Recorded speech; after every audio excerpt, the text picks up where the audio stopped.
자, 1번 문제 보겠습니다. 자, 감정평가사 홍길동이 이번 달에 의뢰를 받아 평가한 업무 내용이다.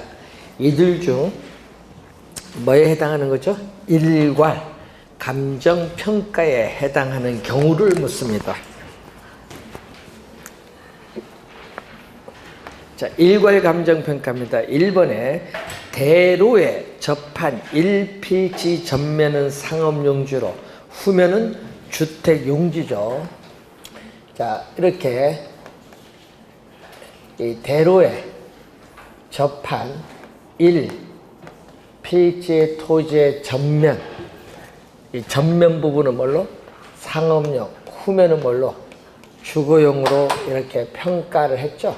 그래서 하나의 물건이라도 가치를 달리하는 부분은 뭐죠? 구분하여 감정평가할 수 있습니다. 1번은 뭐에 대한 평가? 구분평가.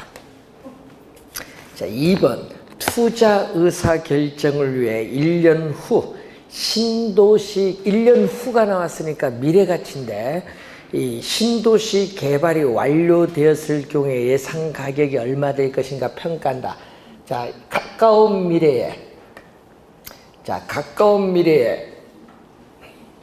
이렇게 오는 거죠. 자, 현재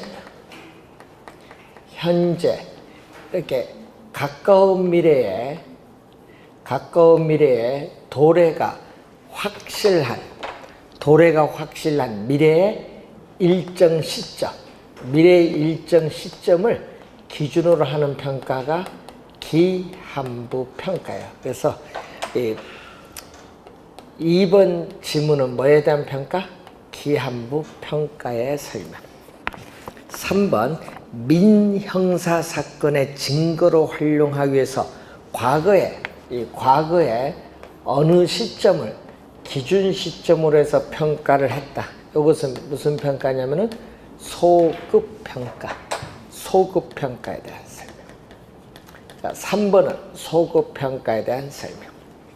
4번 주택지 일부가 도시계획. 자, 여러분이 4번은 요거겠죠? 예, 주택지 일부가 이렇게 도시 계획도에 저촉됐다.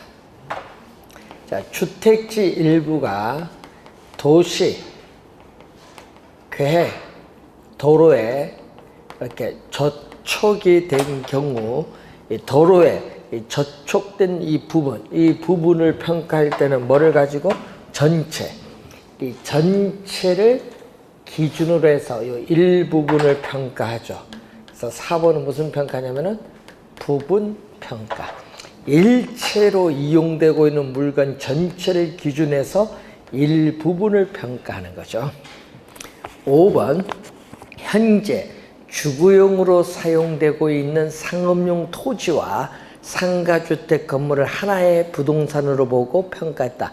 자, 그럼 2개 이상의 물건을 하나로 보고 평가했죠? 일괄평가입니다. 5번 정답. 자, 2번 문제로 가겠습니다. 감정평가에 관한 설명으로 옳게 설명된 것은 몇 개인가? 2 이상의 대상 물건이 일체로 거래되거나 대상 물건 상호 간의 용도상 불가분의 관계가 있는 경우에는 일괄하여 감정평가할 수 있다. 기억은 우리나라 감정평가에 관한 규칙 제7조 2항이죠. 제7조 2항 일괄평가입니다. 여러분 7조 2항은 일괄평가. 기억은 일괄평가입니다. 맞는 질문. 니은 감정평가는 기준 시점에서의 대상 물건의 이용 상황 및 공법상 제한을 받는 상태를 기준한다. 자, 이것은 감정평가에 관한 규칙 제6조 1항이죠. 6조 1항. 뭐죠? 6조는 현황 기준 원칙이죠. 현황 기준 원칙인데 거기 1항에 대한 설명. 맞는 질문. 니은 일체로 이용하고 있는 물건의 일부만을 우리가 평가하는 경우 디귿은 뭐에 대한 설명? 구분평가가 아니라 부분평가. 디귿은 틀렸죠? 부분평가. 네 번째, 일필이 토지 일부분이 도시계획시설에 저촉이 돼서 수용될 경우 저촉 부분에 대한 보상평가. 이것도 무슨 평가? 부분평가.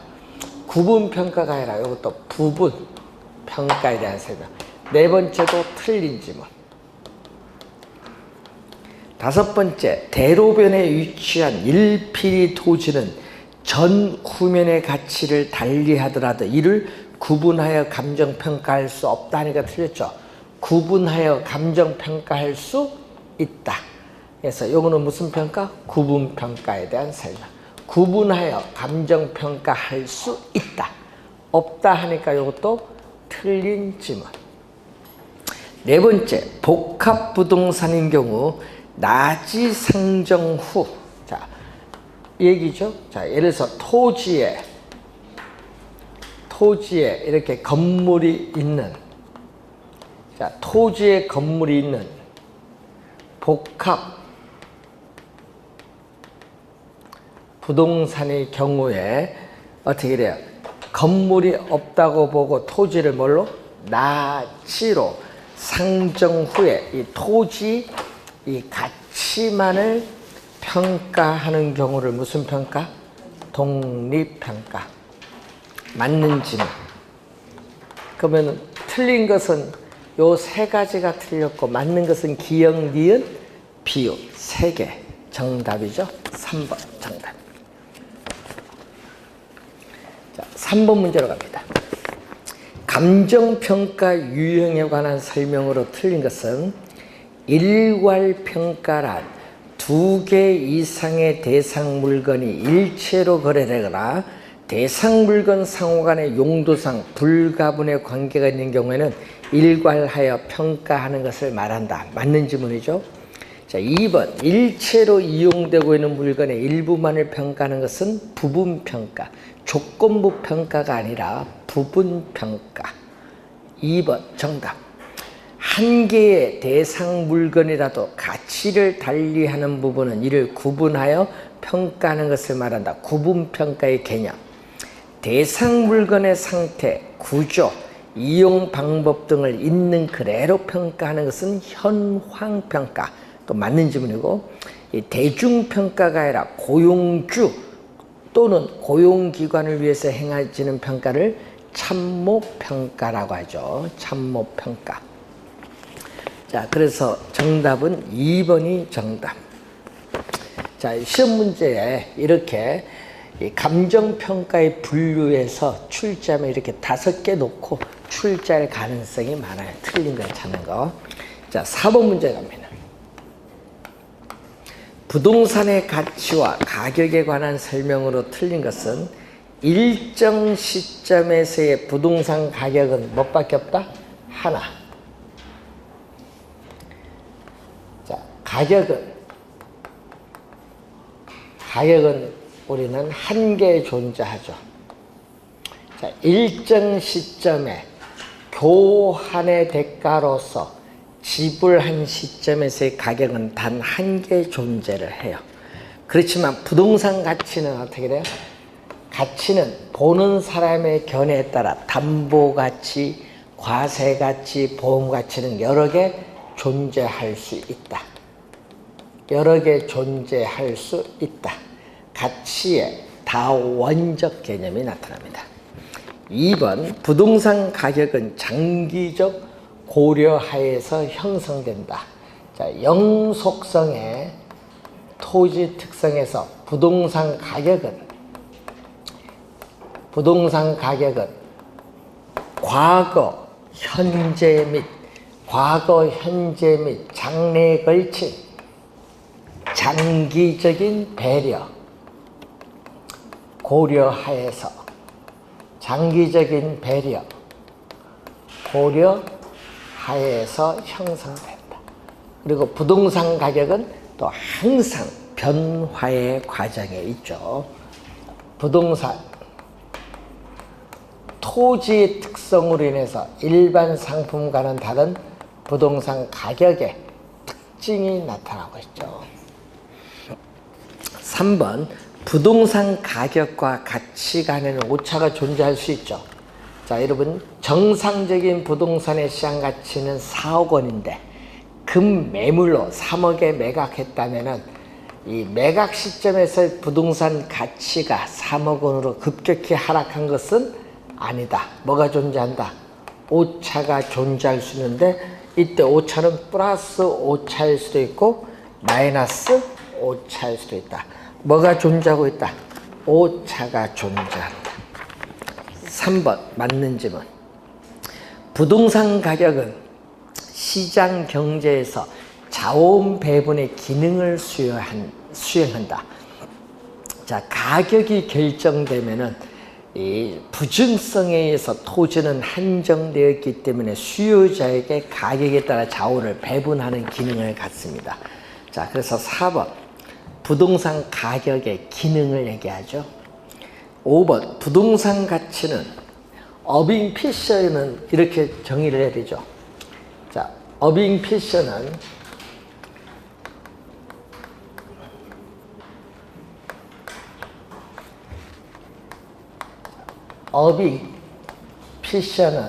부동산 가치를 어떻게? 부동산 소유에서 비롯되는 장래, 부동산 소유에서 비롯되는 장래, 미래의 편익을 현재 가치로 환원한 값을 말하죠. 부동산 소유에서 비롯된 요거죠. 미래, 장래 편익을 현재의 가치로 환원한 값. 정답 5번이 정답. 뭐가 바뀌긴 바뀌었어요. 현재의 편익을 미래 가치가 아니라 미래의 편익을 현재의 가치. 뭐가 바뀌긴 바뀌었습니다.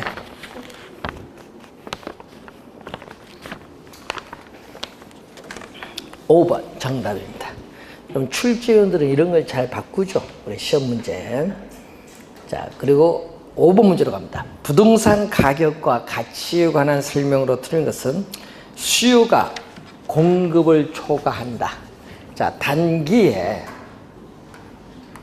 단기에 우리가 수요가 발생했다. 수요가 공급을 초과를 할 경우에는 수요자들의 경쟁에서 가격이 가치 이하로 하락을 할 수 있어요. 자, 가격이 가치 이상 상승할 수 있죠. 그래서 가치 이상을 반영할 수 있다. 1번은 맞는 지문. 반대로 뭐가 있어요? 또 공급이 수요를 초과하는 초과 공급일 경우에는 공급자 간의 경쟁에서 가격이 가치 이하로 하락을 하죠. 자, 위에 1번은 요 지문이 나와 있습니다. 지금 2번 화폐 가치가 하락을 하면 어떻게 돼요? 자, 인플레이션이 발생을 해서 화폐 가치가 하락을 하게 되면은 화폐 가치가 하락하면은 부동산 가격은 상승을 하죠. 그래서 여기 반대로 변동하는 어떻게 돼? 역관계에 있습니다. 반대 방향, 역방향으로 변동하죠. 화폐 가치가 하락하면 부동산 가격보다 상승, 하락이 아니라 상승. 2번 정답. 가치는 장래의 효용, 개념이 나오죠. 장래에 있어서의 효용을 현재 가치로 환원한 값으로 정의할 수 있다. 뭐? 개념, 가치의 개념.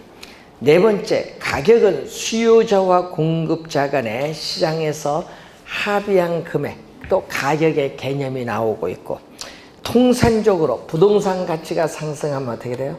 자, 통상적으로 부동산 가치가 상승하면은 부동산 가격도 뭐한다?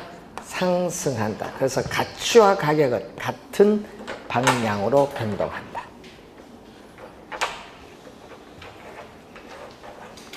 2번 정답이 되겠습니다.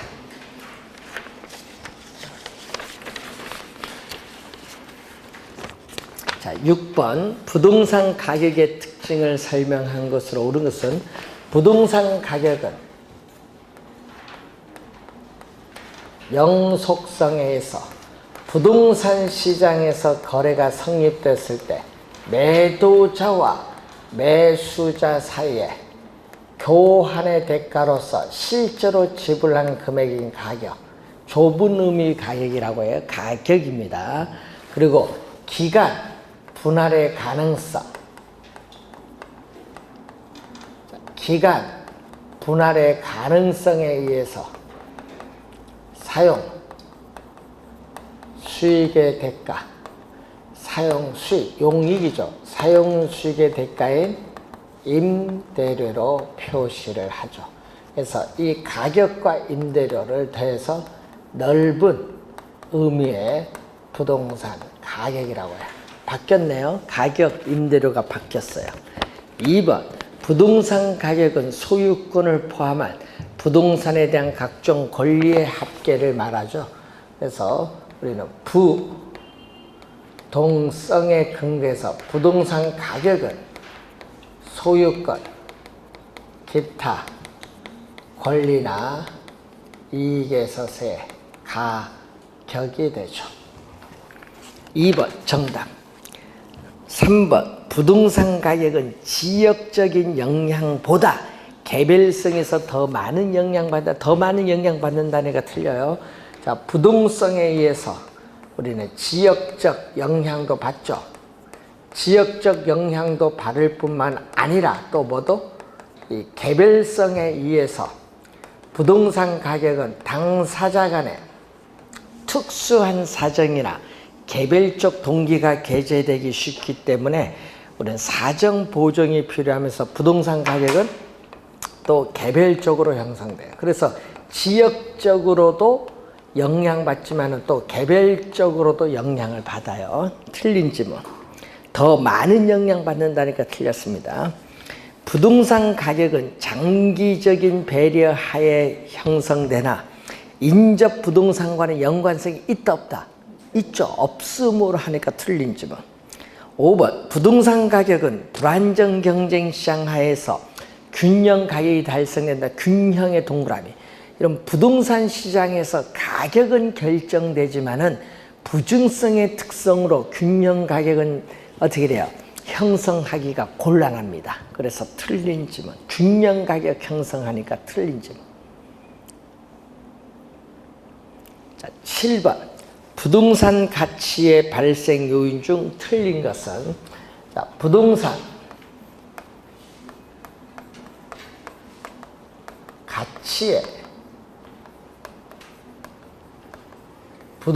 가치의 형성 요인이 부동산 가치의 발생 요인에 이렇게 영향을 미치고 부동산 가치의 발생 요인은 부동산 가치에 영향을 주죠. 자, 이 가치의 발생 요인에 있어서 이 경제적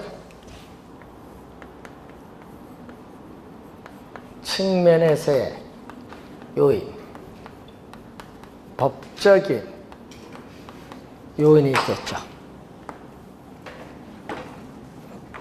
자, 경제적 측면에서는 이 수요와 공급의 상호작용에서 영향을 주는데, 자, 이 수요 측 요인으로서 유용성, 효용이 있고, 또 유효, 수요가 있고, 그리고 해서 상대적 희소성,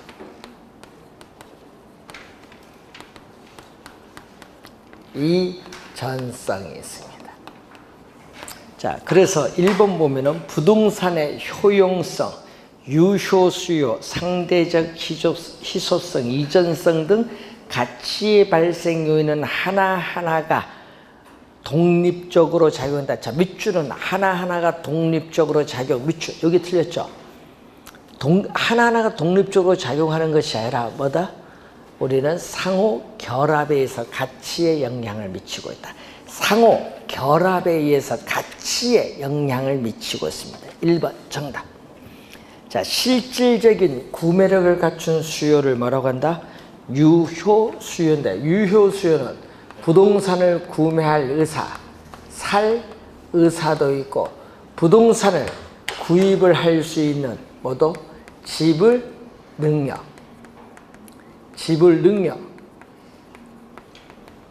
구매력도 살 의사, 지불 구매 능력을 이걸 모두 갖춘 게 유효 수요. 2번 맞고 3번. 이전성은 가치 발생 요인 중 하나로서 무슨 개념? 법적인 개념. 법적인 개념. 그래서 권리가 이전된다는 걸 의미합니다. 맞는 질문. 자, 희소성이란 현재나 가까운 미래의 공급이 수요에 비해서 상대적으로 양적, 질적으로 충분하지 못한 상태를 말하죠. 개념 맞습니다. 상업용 부동산에 있어서 효용은 뭐가 중심? 우리는 수익성이죠. 자, 주거용 부동산, 상업용 부동산, 공업용 부동산에 있어서 자, 주거용 부동산은 쾌적성이고 상업용 부동산은 수익성이고 공업용 부동산은 생산성이 중심을 이루고 있습니다. 1번이 정답이고 8번 문제로 갑니다. 부동산 가치의 발생 요인에 대한 설명으로 틀린 것은 주거용 부동산의 유용성은 쾌적성이다. 맞죠? 주택을 소유하여 생활함으로써 느끼는 만족도인 쾌적성이고 상대적 희소성은 물리적, 자연적 요인에 의해서만 발생한다. 틀렸죠? 자, 여러분 희소성은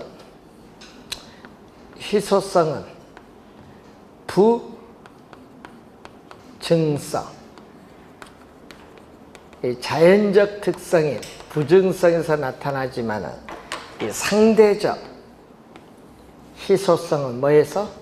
용도의 다양성, 용도의 다양성에서 토지 이용에서의 용도의 전환을 통해서 우리는 나타나죠. 그러니까 자연적 요인만 있는 것이 아니라 뭐도 있다? 인문적 요인도 영향을 줘요. 2번 정답. 자연적 요인에 의해서만 하니까 틀린 점. 자, 유효 수요는 구매력이 있는 수요를 말하죠. 수익성 부동산의 효용은 수익성으로 나타나고 가치 발생 요인은 요거죠. 가치 발생 요인은 상호 뭐가 되어 있다? 연관되어 있다. 가치 발생 요인은 하나하나가 독립적으로 작용하는 것이 아니라 상호 연관되어 주의해 두셔야겠죠. 9번. 최유효 이용의 원칙에 관한 다음 설명 중 틀린 것은 이 부동산의 최유효 이용의 원칙이 적용되는 이유는 부동산은 다른 재화와는 달리 용도의 다양성이라는 특성이 있기 때문에 용도의 다양성을 근거로 하죠. 최유효 이용이란 변동의 원칙과 예측의 원칙을 토대로 과거로부터 미래에 걸친 장기적인 배려하에 판정되지 않으면 안 된다. 이 말은 장기적 배려하에서 판정하라 이런 얘기죠. 자, 3번. 최유효 이용은 고도의 부동산 전문가가 우리가 행하는 이용하니까 틀린 지문입니다. 자, 밑줄은 고도의 부동산 전문가 밑줄. 고도의 부동산 전문가가 아니라 이 통상의 이용 능력을 가진 사람. 통상, 일반적인 이용 능력. 일반적인 이용 능력을 가진 사람에 의한 이용. 고도의 부동산 전문가가 아니다. 3번 정답. 최유효 이용이란 부동산의 개별성에 의한 최고, 최선의 이용 방법을 기준으로 판정하는 개념이죠. 감정평가 활동은 최유효융의 상태를 기준으로 하여 실시되므로 평가의 3방식, 원가 방식, 비교 방식, 수입 방식 모두는 최유효융의 상태를 전제로 하고 있습니다. 자, 3번 정답이 되겠습니다. 10번 문제로 갑니다. 부동산 가치 판정에 가장 유용하게 이용되는 가격의 여러 가지 원칙 중 연결이 잘못된 것, 가치의 개념이 나오죠. 자,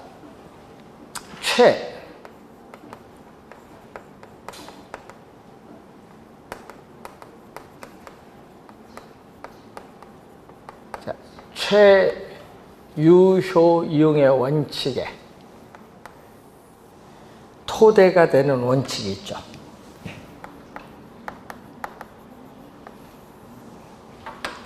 자,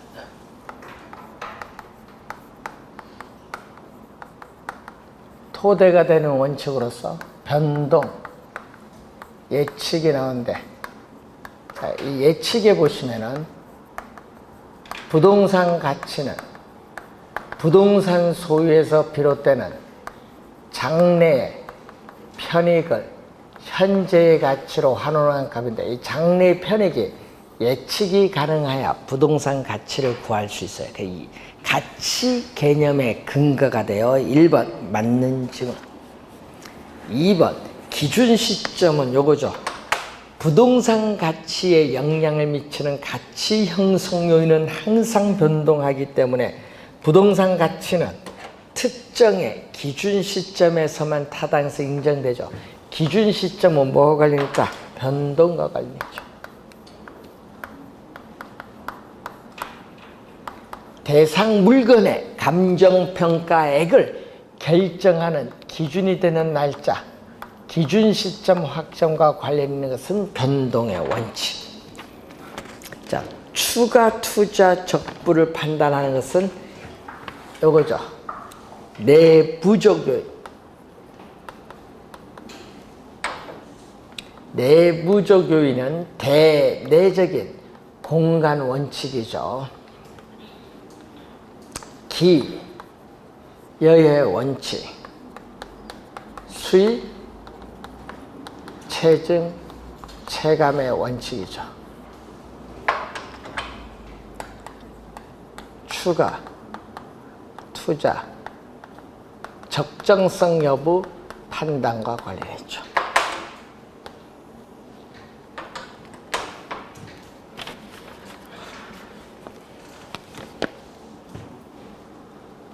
토지에 건물이 1층, 2층인데 비용을 추가로 투입을 해서 3층을 우리는 증축하고자 할 때 이 3층의 이 일부분, 이 3층의 이 일부분이 전체 부동산에 있어서의 가격이나 수익 획득 정도에 어느 정도 기여하고 있느냐, 이 추가 투자에서의 적정성 여부 판단을 하죠. 자, 그리고 단위당 투자액을 증가시키면 처음에 수익이 증가하다가 일정한 단계를 지나서부터는 수익이 감소하는데 바로 뭐가 나오죠? 경제적 측면에서의 건물의 적정한 층수가 몇 층이냐? 10층이라고 하면 10층이면 이익이 극대화되는데 10층을 넘어서서 12, 3층을 지으면 오히려 이익이 줄어든다는 얘기죠. 한계 수익점 판단과 관련해서 우리는 또 추가 투자의 적정성 여부 판단과 관련했어요. 자, 5번, 4번 경제적 감가는 균형이 아니에요. 자, 외부적 요인, 대외적인 공간의 원칙이죠. 자, 적합. 자, 부동산에 있어서의 부동산의 유용성을 최대로 발휘하기 위해서는 부동산을 둘러싸고 있는 외부 환경에 적합을 해야 된다. 자, 외부 환경에 적합, 어울리지 못하면, 적합, 위배되면 우리는 부동산 가치는 오히려 하락을 하는 경제적 감가가 발생합니다. 경제적 감가는 뭐와 관련이 있다? 우리는 적합의 원칙. 4번 정답. 균형은 부동산의 유용성을 최대로 발휘하기 위해서는 부동산을 둘러싸고 있는 내부, 토지, 노동, 자본, 경영 같은 내부 구성요소 간의 결합에 있어서 균형을 이루어야 되는데, 이 균형에 위배되면 부지와 건물이 부정된다. 위배되면 기능적 감가. 기능적 감가는 균형의 원칙. 경제적 감가는 적합의 원칙. 4번 정답. 수익 배분의 원칙이 나오죠. 자, 수익 배분의 원칙은 생산 요소인 노동, 자본, 경영, 토지를 투입을 해서 발생한 총 수익에서 움직일 수 있는 유동성 있는 생산 요소에 대한 대가를 우리가 지불하고 남은 잔여 수익, 이 나머지 수익이 위치가 고정된 토지에 제일 맨 마지막에 배분하라는 원칙이 수익 배분의 원칙으로서 토지 잔여법의 이론적 근거가 되는 그러한 원칙이죠. 하여튼 잔여가 나오면 수익 배분의 원칙, 잉여 생산성의 원리라고 합니다. 4번 정답. 자, 11번. 부동산 가격의 원칙에 관한 설명으로 틀린 것은 기여의 원칙을 한 부동산 가격이 대상 부동산의 각 구성 요소가 기여하는 정도의 합으로 결정된다. 기여하는 정도의 합이죠. 그래서 기여의 원칙은 뭐다? 기여의 원칙은 부동산 가치는 부동산을 구성하고 있는 각 구성 부분, 뭐를 공헌도, 기여도를 합한 거다. 그러니까 공헌도, 기여도를 합한 것.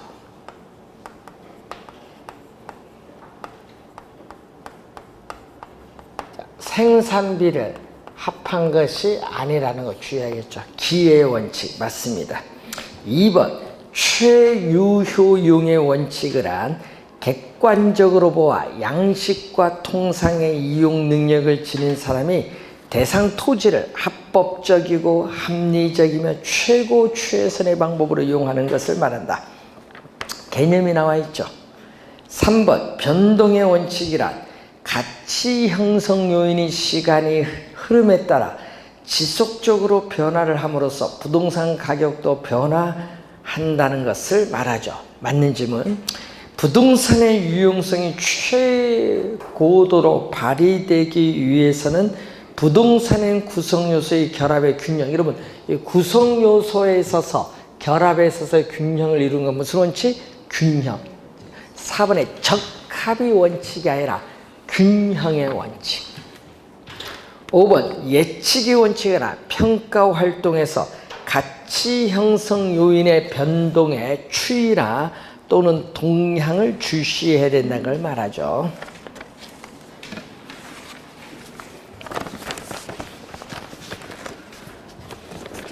지역 분석에 관한 설명으로 틀린 것은 지역 분석이란 대상 부동산이 속해 있는 지역적 특성이 대상 부동산 가치에 영향을 미치는 것을 분석하는 것을 말하죠. 1번 지역 분석의 개념이 나오죠. 항상 요 의의가 또 시험에 많이 나오는 중요한 내용이죠.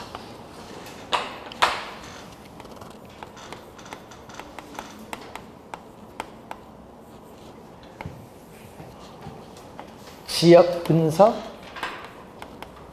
개별 분석이 나오죠. 자, 2번. 지역 분석이란 인근 지역의 부동산과 비교하여 대상 부동산의 최유효율을 판단한다. 자, 대상 부동산의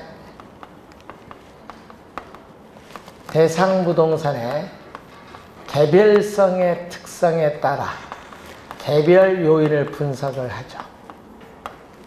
자, 대상 부동산의 개별 요인을 분석해서 대상 부동산의 최선의 이용, 최유효 이용을 판정함으로써 구체적으로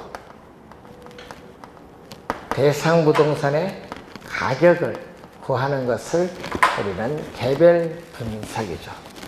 네, 여러분 최유용 가격 조심해 두고 최유용 판정은 개별 분석입니다. 2번 정답.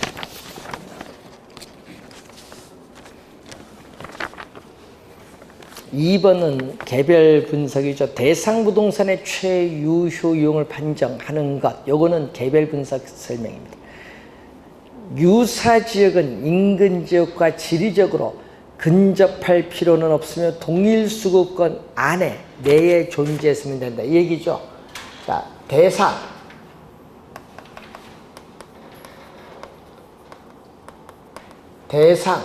부동산이 속한 지역은 인근 지역이고, 이 사례 자료 수집에 가장 먼 거리 최원방권이 동일 수급권인데, 이 동일 수급권 안에 뭐가 있다? 유사 지역이 있다는 얘기지.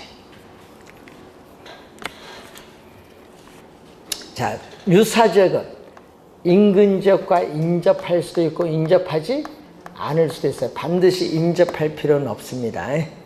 자, 네 번째, 후보지와 이행지의 동일 수급권의 파악은 전환될 토지의 종별 동일 수급권의 범위로 파악한다. 자, 동일 수급권의 범위를 파악을 하는데 후보지, 이행지에서는 전환, 이행 후죠. 이행 후에 용도적 지역과 일치하는 경향자. 전환될 하면은 후로 가는 거예요? 전으로 가는 거예요? 후로 가는 거죠. 전환될 했습니다. 그래서 맞는 질문 5번 동일 수급권 개념이죠. 대상 부동산과 대체 경쟁 관계가 성립하고 가치 형성에 있어서 서로 영향을 미치는 관계는 다른 부동산이 존재하는 권역을 우리는 바로 뭐라고 한다? 동일 수급권, 인근 지역, 유사 지역을 포함한다. 자, 2번 정답이고 13번 지역 분석 및 개별 분석에 관한 설명 중 틀린 것. 지역 분석은 사례자료 수집의 범위를 밝히는 데 유효하다. 맞고요. 지역 분석은 구체적으로 인근 지역의 표준적 이용의 현황과 장래를 밝혀 그 지역의 가격 수준을 판정하죠. 자, 여러분 의의가 나오고 있죠. 자, 대상 부동산에 속해 있는 지역의 특성을 파악을 해서 그 지역 내 부동산에 있어서의 표준적 사용의 형상과 장래의 동향을 명백히 해서 이 가격 수준을 판정하는 작업을 우리는 뭐라고 한다? 지역 분석. 의의가 나오고 있습니다. 3번 지역 분석은 개별 분석보다 먼저 어떻게 돼요? 후에 실시한다. 틀렸죠? 절차상 선후 관계인데 이 지역 특성의 제약하에 개별 요인 분석이 이루어지기 때문에 지역 분석이 먼저, 선행, 개별 분석은 나중, 후행 분석. 시험에 또 잘 내고 2년 전에 정답으로 몰았죠. 3번 정답. 지역 분석 및 개별 분석은 가치 형성 요인 분석의 구체적인 수법이다. 여기서 가치 형성 요인을 분석할 때 일반 경제사의 여러 가지 요인을 분석하는 일반 요인에서 일반 요인에 지역에 국한되고 자연적 조건과 결합돼서 나타나는 지역 요인, 또 개별 요인이 나오죠.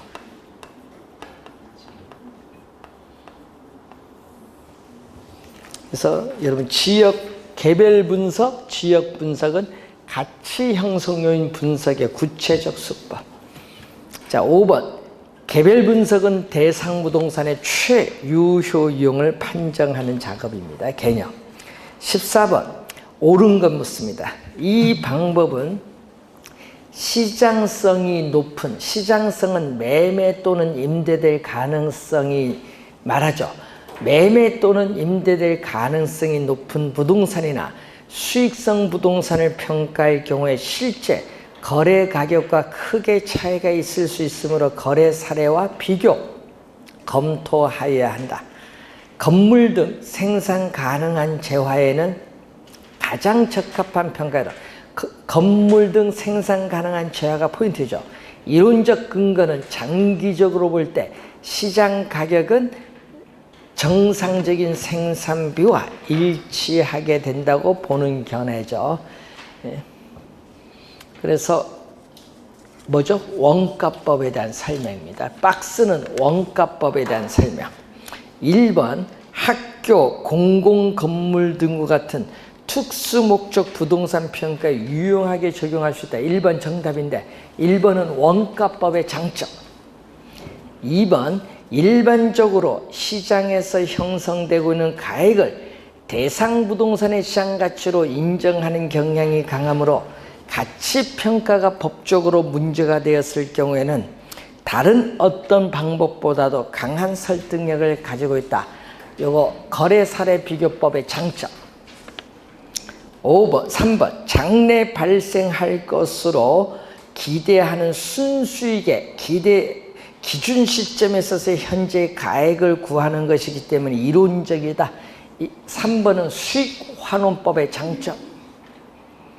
4번 이 방식은 유용성이 유사한 다른 물건의 가액을 구하는 데 이용될 수 있다는 것으로서 거래 사례의 가액을 가액 결정의 지표로 삼는다. 거래 사례 비교법이 나오죠. 4번은. 5번 임대용 부동산이나 기업용 부동산의 가액을 구하는 경우에 유의하며 순수익, 환원이율 및 환원 방법 결정이 가액의 정도, 적확도를 결정지게 되는 5번은 수익 환원법. 정답은 1번. 자, 15번 문제 잠시 쉬고 시작하겠습니다.